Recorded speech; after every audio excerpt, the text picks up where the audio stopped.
Hey everybody, welcome back to the channel. My name is Wade, and this is part two of my Porsche 996 6-year ownership review video.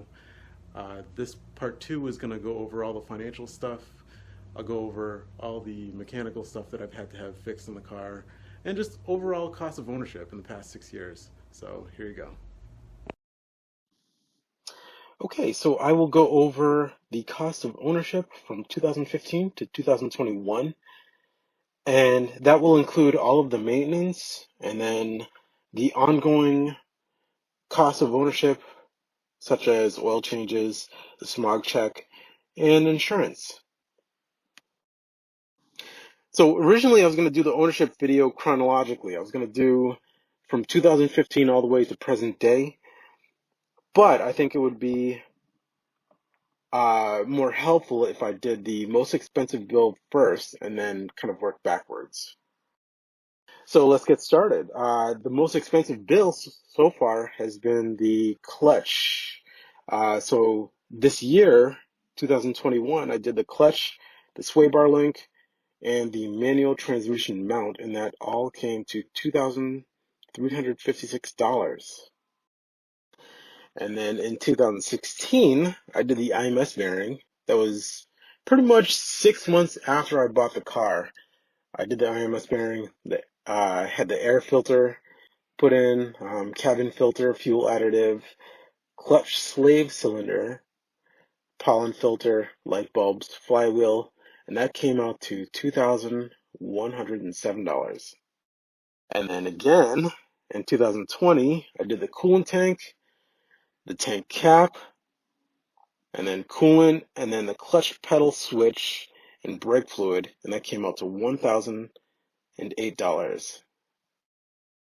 And then moving down the line in 2016, I did the window regulator and then the door latch, and that came out to $897.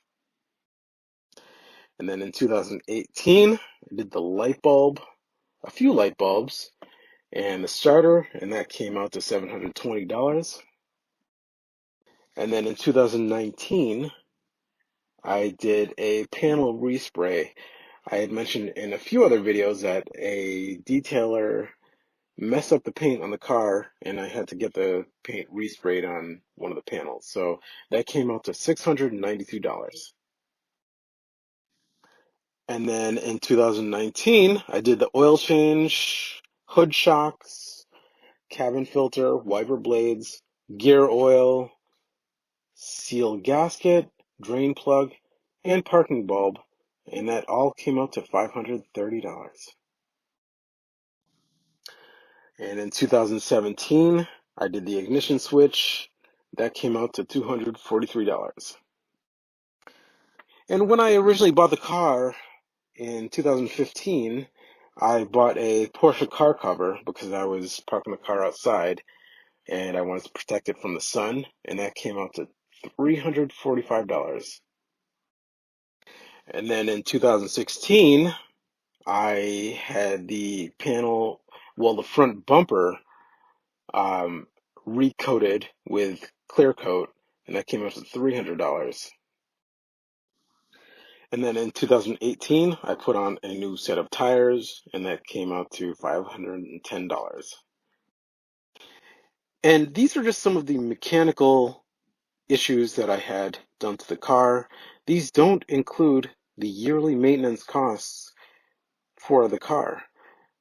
Yearly maintenance costs include oil change, smog check, and insurance.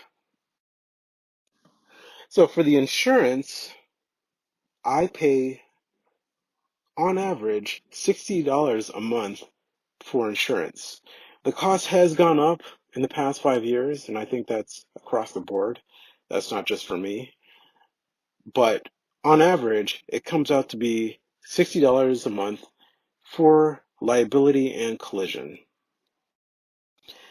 So because I live in California, I have to pay to get the car smog checked every year. And on average, that has cost me about $60 a year.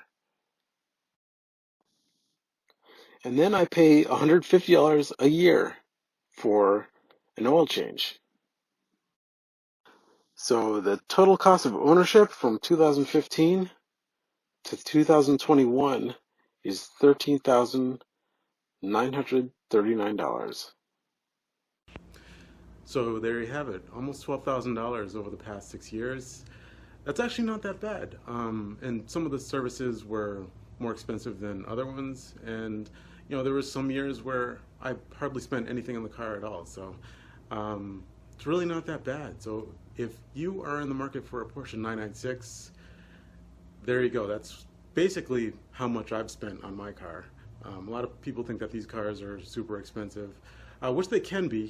Like if there's any kind of major engine work that needs to be done, then that's going to get costly. But and any German car is going to be expensive to maintain. But this isn't like some exotic car. It's not like a Ferrari or a Lamborghini where it's going to cost you tens of thousands of dollars to fix the car. So yeah, there you go. These cars are cheap, and it's fun. So you get cheap fun. So I hope you guys enjoyed this video. Please like, comment, subscribe, all that good stuff, and I will see you in the next one.